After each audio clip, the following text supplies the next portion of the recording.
지금 대한민국은 65세 이상 인구 1,000만 명을 바라보는 초고령 사회로 진입하고 있습니다.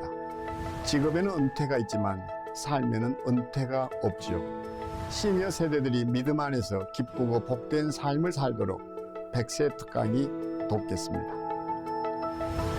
늙어가는 것은 하나님의 은총입니다. 젊게 사는 것은 삶의 기술입니다.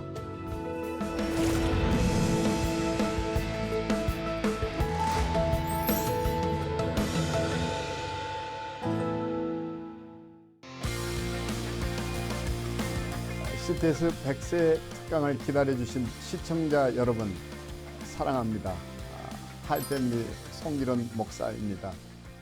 오늘은 특별한 이제 슬라이드를 준비를 해보았습니다. 보시는 대로 여기 우리가 얼굴 또는 얼꼴 이러면서 꼴갑한다 이랬을 때 이제 이게 물론 세상 사람들이 하는 그런 표현들인데 그런 것처럼 세모 네모도 그 꼴이 때리는 건데 세모꼴 네모꼴 이야기를 한번 정리해 보려고 합니다.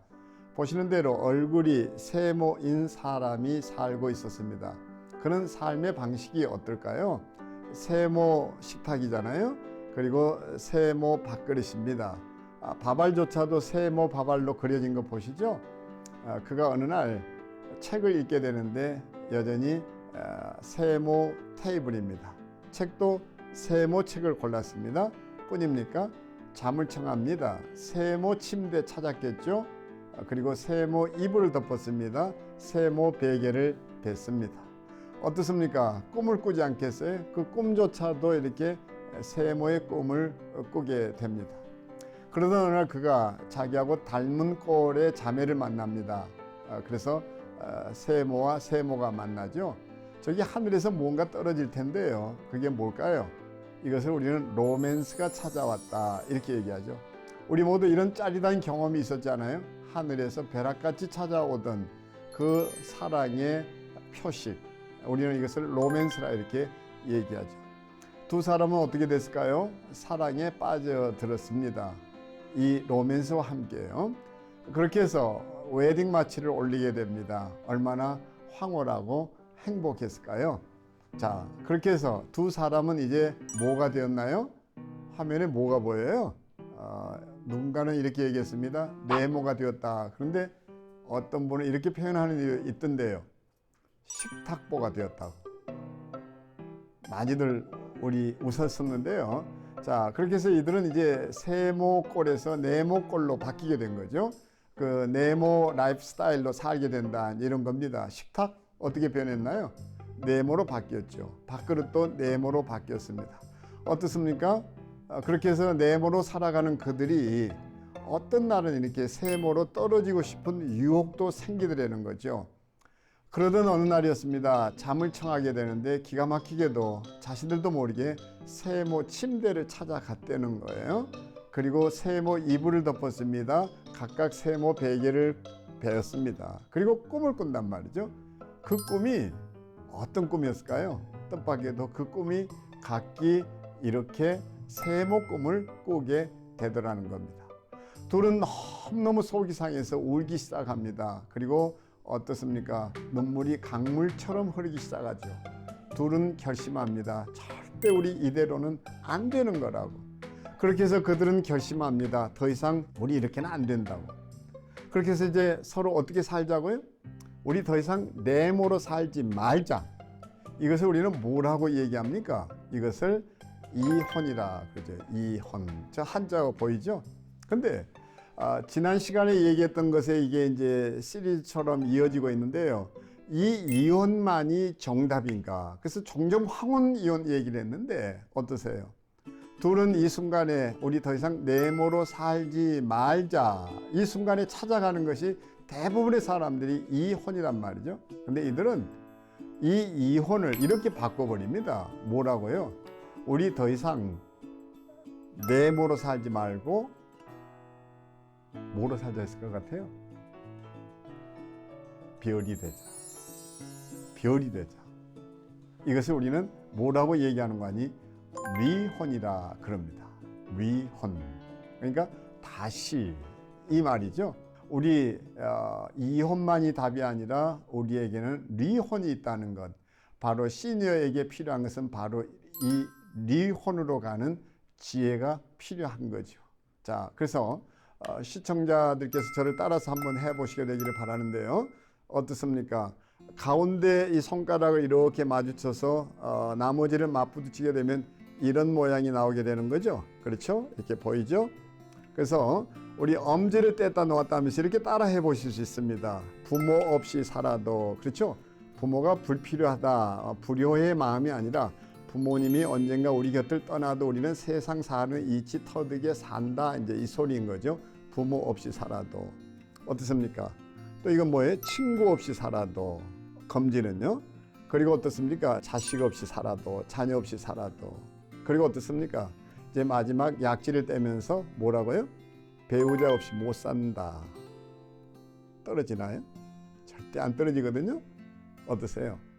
그래서 왜 결혼 반지를 이 약지에다 끼우는가 하면 헤어질 수 없는, 떨어질 수 없는 관계다라는 건데, 조금 전에 우리 세모와 세모가 이렇게 합쳐지게 되면 뭐가 되죠? 네모가 됐단 말이죠. 근데 세모와 세모가 다시 떨어지는 것이 아니라 이렇게 별이 되자, 그러니까 합쳐지는 순간 어떻습니까? 이게 별 모양이 되는 거죠. 별 모양. 그러면 아무리 떼려고 해도 뗄 수 없는 관계로 들어서게 됩니다. 이게 뭔고 하니 우리의 관계라는 건데, 한번 보세요. 이 접지 면적이 아주 적은 데서는 바람만 불어도 떨어지지만 이것을 떼려고 하면 결국 우리 살갗과 몸이 찢겨지는 아픔. 그래서 한쪽만 상처를 입는 게 아니라 그 이혼이라는 것은 양쪽, 그리고 더 이상 쓸 수 없는 종이로 바뀌고 말죠. 그렇다면 어떻게 해서 우리는 소위 말해서 앞에 말한 리혼으로 갈 수 있는 것일까요? 그래서 이혼을 리혼으로. 언제가 신문에서 서울 삼성병원에서 있었던 특별한 기사를 접해 본 일이 있습니다. 상복을 입은 한 중년의 여인이 남편의 영정 앞에 선다. 떠나는 남편에게 마지막 말을 해야 하는 순간 그녀가 하는 말은 딱 세 마디. 여보, 사랑해요. 잘 알지? 한참을 울먹거리던 부인이 고개를 다시 들고서 하는 말. 여보, 미안해요. 끝까지 함께 해주지 못해서. 한참을 울먹거리던 부인은 다시 이번에는 고개를 푹 떨고 그렇게 고백했다고 그러죠. 여보, 참 고마워요. 소중한 아이들 남겨놓고 가서. 이날 대화의 주인공은 대전고등법원 모 부장판사였습니다. 이제 휴가를 떠났다가 수영장에서 심정지로 눈을 감게 됐죠. 부인은 이런 고백도 했다고 그럽니다. 20년을 살아오면서 한순간도 쉬지 않고 서로 사랑해 왔노라고. 어떻습니까? 참 우리는 살다 보면 그런 표현들을 이 가정처럼 이렇게 자주 해야 되는데 그런 걸 못하고 살 때가 참 많죠. 그래서 떠나고 나서야 그 아쉬움을 달래느라 참 힘겨워하는 가정들을 많이 보게 됩니다. 저 역시 어쩌면 이런 표현들을 제대로 못하고 살아왔던 가장의 한 사람이었고 그런 아쉬움 때문에 지금의 가정사역을 하고 있는 것인지도 모릅니다. 어느 날 그래서 저는 이것을 이런 단어로 꾸며보았습니다. 미고사축. 제가 가사까지 써서 노래를 만들었는데요. 그 이 세 마디가 결국 부부를 바꿔놓으려는 건데요. 이 세 마디면 우리는 이혼을 날마다의 리혼으로 바꿀 수 있고 우리는 매일 새 생명을 부여받듯 새로운 혼인 그리고 신랑 신부로 살아낼 수 있다라는 것인데요. 미안해요. 저희가 이제 그 괌에서 부부 세미나를 할 때였습니다. 거기에 지금은 권사님이 되셨는데 당시는 집사님이셨고 이숙형 집사님이라고 남편과 함께 참여했었는데 그 가정에 참 부부 갈등이 많았던 듯합니다. 이런 저런 사정으로 이제 이혼 직전까지 내몰렸다가 마지막 송목사 부부 세미나 한번 갔다가 이혼하면 어떠냐는 그 이웃의 권유를 뿌리치지 못해서 참석을 했는데 그 집안의 얘기가 참 기구하다고 할까 안타까웠습니다. 태어난 아이가 뜻밖에도 중증 장애를 가지고 태어났습니다. 어느 날 잠들어 있는 순간에 아이는 집 밖을 뛰쳐나가서 차량 밑에 기어 들어가서 빠져나오지 않아 가지고 나중에 그냥 그 트럭 기사가 막 화를 내고 온 동네가 시끄러워지고 동네 방네 돌아다니면서 벨이란 벨은 다 눌려서 동네 잠을 다 깨우기도 하고요. 근데도 그 모정이라는 것은 정말 눈물 흘릴 정도로 안타까운 것이었습니다. 아이를 제대로 키워보기 위해서 몸부림을 치죠. 문제는 그런 아내 노력에 남편이 함께 동참해주고 위로하고 격려하면 참 좋았을 텐데, 남편은 남편대로 무슨 일이 있었든지 아내 하는 일을 물 건너 불구경하듯이 쳐다만 보고 동참해주지 않은 데 대해서 부인은 억울한 감정에다 마음이 켜켜이 상처를 입어 갔죠. 그러던 어느 날 이 남편이 희한한 소리를 했다고 그래요. 저 아이가 대학에 가보라고 내 손을 장에다 찢어라 이러면서 비아냥대기까지 했으니까 참 속 터질 일이었습니다. 어느 날은 술이 이렇게 잔뜩 술로 취해가지고 집에를 그저 기어오듯이 들어서서는 아내한테 소리 지르기를 밥상 차려 내놓으라고. 그래서 밥상을 생각 없이 차려서 남편에게 들고 들어서는데 남편은 그 순간에 방에 엎어져 가지고 이렇게 하고 벌써 잠에 골아 떨어졌는데, 그걸 보는 순간 너무너무 화가 났다는 거예요. 그래서 들고 가던 상을 이렇게 내팽개쳐 버리고 엎어져 가지고 반쯤 풀린 남편의 넥타이를 이렇게 잡아서 들어서 끌어당겨 버립니다. 남편이 고개가 꺾여 가지고 이렇게 이러는데요. 이거 이러면 큰일 나는데 이러면서도 그 잡은 손이 놓이지를 않더라는 거예요. 그동안 억울함이 두 주먹에 다 얽히설키 엉킨 것처럼 말이죠.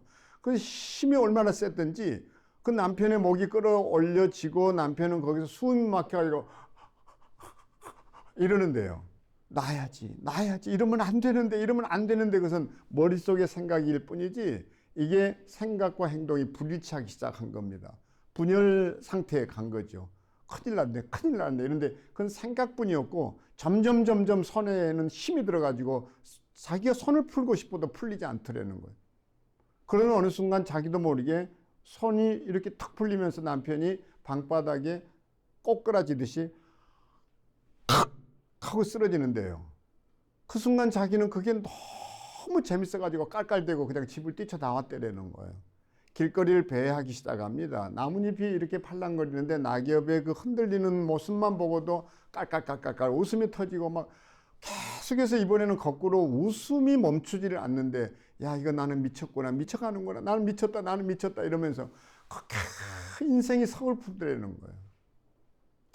이런 엄청난 인생의 파고 앞에 어쩔 줄 몰라 힘들어하던 어느 날 유치원을 경영하고 있었는데 집 밖에 일을 보러 나왔는데, 그때만 해도 지금처럼 핸드폰을 가지고 통신하던 때가 아니고 공중전화 부수를 찾아서 번호 돌려가지고 동전 집어넣고 전화하던 때인데요.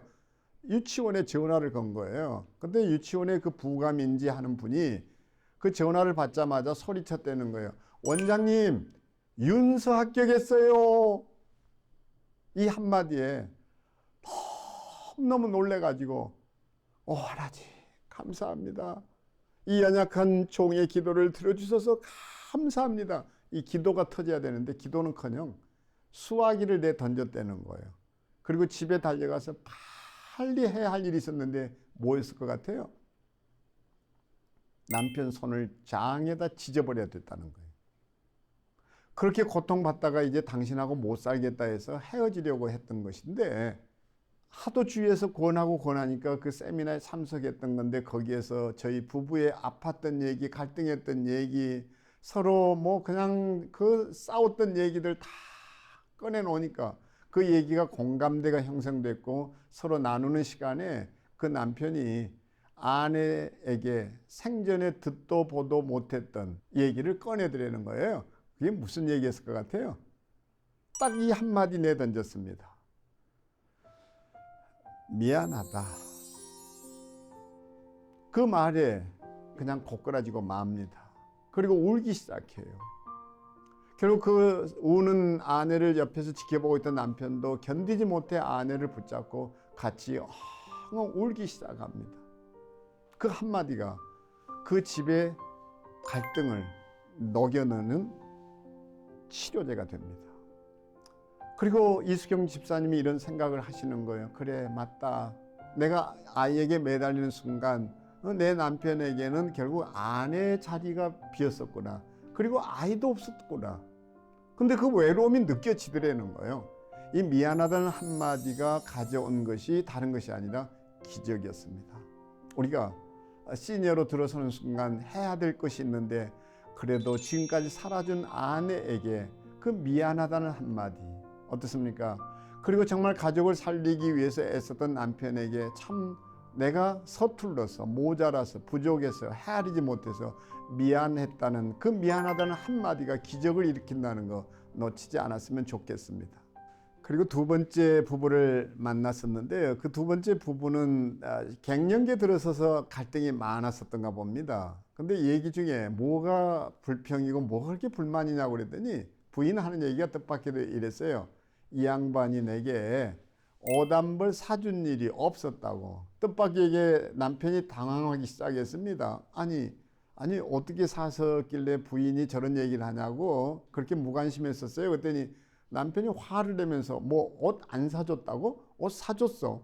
둘이 토닥토닥한 거예요. 언제 사줬는데 글쎄. 그러고 보니까요. 신혼 때 출장 가가지고 그 아내에게 옷을 하나 이렇게 사서 가져다 줬다는 거예요. 근데 아내가 그 옷을 받자마자 고맙다고 한 말 한마디 없이 옷을 장롱 속에 처박아 넣었다는 거예요. 자기는 그때 결심했다는 겁니다. 내가 다시는 옷 사주는가 봐라. 이랬다는 거예요. 부인이 그제서야 이 얘기를 듣고서는 그래 기억이 난다 이거예요. 근데 그때 그 옷이 너무 유행에 민감한 옷이었고 수줍은 새댁 시절에 그 옷을 입고 나가는 것이 좀 뭔지 쑥스러웠다는 거예요.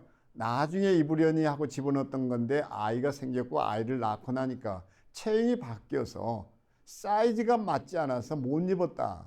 이 얘기를 하면서 뜻밖의 얘기를 한 거예요. 고맙긴 고맙더라. 그러니까 그 남편이 그 순간에요. 닭똥 같은 눈물을 흘리면서 하는 얘기가 뭐였는 줄 아세요? 그러면 그 얘기를 왜 진지가 안 했나? 그러면 그 얘기를 왜 진지가 안 했나? 살다가 우리가 정작 고마운데도 고맙다는 표현을 못한 채 이렇게 그 긴 시간 마음에 앙금을 안고 살았다는 것 어떻습니까? 표현되지 않은 사랑은 사랑이 아니다는 말이 있잖아요. 더 우리가 새롭게 익혀야 될 외국어가 아닌 모국어가 있다면 그게 미안해요. 여보 참 미안해. 이 한마디와 함께 당신 참 고마워. 그리고 그럴 때는 좀 눈길이라도 좀 마주하고요. 눈길을 마주한다는 게 왜 그렇게 중요한 거 아니? 서로 우리의 눈이 어디를 향하느냐가 결국 보여지는 것이 흰자의 역할인데 그 눈 동자가 가져다 주는 이 아이 컨택 이거는 대단한 힘을 가집니다. 긴 말 하지 않아도 손 마주 잡고 참 당신 고맙다. 이 따뜻한 눈초리. 그리고 세 번째, 우리가 꼭 나눠야 할 모국어는 다른 것이 아니라 이 한마디입니다. 제가 제 그 장모님을 모시고 이렇게 얼마간 뭐 긴 시간도 아니고요. 지났던 적이 있었습니다. 근데 제 장모님이 집에 뭔가를 들고 들어서시니까 이제 그게 뭐냐고 얘기했더니 이게 공깃돌이라고 얘기했다는 거예요. 그 공깃돌은 뭐 하시는 거예요? 그랬더니 심심하면 이걸 놓는 거라고. 제 장모님은 늘 성경을 읽으시고 기도하시고 홀로 있어서 심심하면 이 공깃돌 놀이를 하셨다는 건데 제 아내가 거기서 뜻밖의 제안을 한 거예요. 엄마, 그럼 우리 내기하자. 뭘 내기를 할 텐데? 엄마, 그럼 사랑한다는 고백해 주게 하자. 그렇게 해서 제 장모님이 고수 중에 고수였는데 그 게임 하는데 결과가 어땠을 것 같아요? 접대는 거예요. 제 아내가 그날 어떻게 됐는지 어머니를 꺾은 거예요. 그러니까 제 아내 소리가 엄마 이제 나한테 사랑한다고 빨리 얘기해봐. 했더니 제 장모님이 그제서야 막 깔깔깔 웃으면서 숨이 넘어갈 듯이 한대는 소리가 향수가 니 그 말 듣고 싶어서 이거 하자겠지. 우리 향수기 사랑한다. 왜 그때 그렇게 오시라 해도 오시지 않던 장모님이 오셨는가? 그때 생각해 보니 다른 것이 아니었습니다. 딸에게 한 번도 성장 과정에서 성인이 돼서도 우리 딸 사랑한다는 고백을 해본 일이 없었다는 거예요. 그때 그렇게 오신 이유가 하나 있었는데 그것은 다른 것이 아니라 죽음을 예견하시기라도 하셨든지 딸에게 사랑한다는 그 고백을 하러 오셨구나. 그 미션을 끝내고 제 장모님은 돌아가신 지 얼마 안 돼서 사실 세상을 떠났습니다. 우리가 어떻게 살아야 하는지에 대한 너무 큰 삶의 과제를 부여받았더랬습니다. 여기에다가 우리가 틈나는 대로 좀 축복하자. 저는 요즘 아내에게 축복하는 일을 일상의 가장 소중한 그 하나의 특권으로 여기는데, 제 아내는 어디를 떠나려고 하면 꼭 제 앞에 무릎을 꿇고 이렇게 요구합니다. 여보, 나를 위해서 축복해줘요.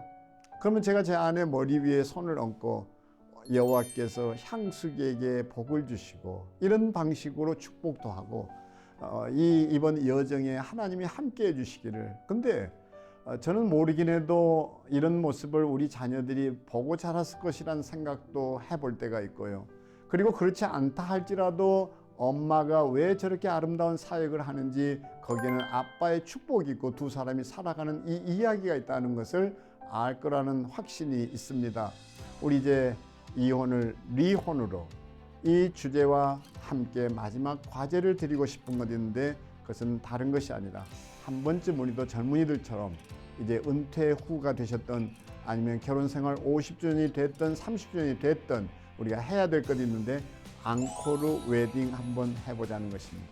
우리 얼마든지 젊은이들만 할 수 있는 특권이 아니라 우리도 새로운 출발을 위해서 한 번쯤 대나무가 매듭을 짓고 또 뻗어나가듯이 우리 앙코르 웨딩도 한번 기획해보자.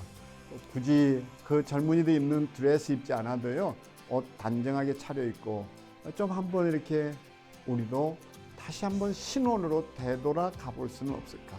바로 여기서부터 우리 시니어의 100세 인생은 아름다워진다는 거 같이 기억해 주셨으면 좋겠습니다. 감사합니다.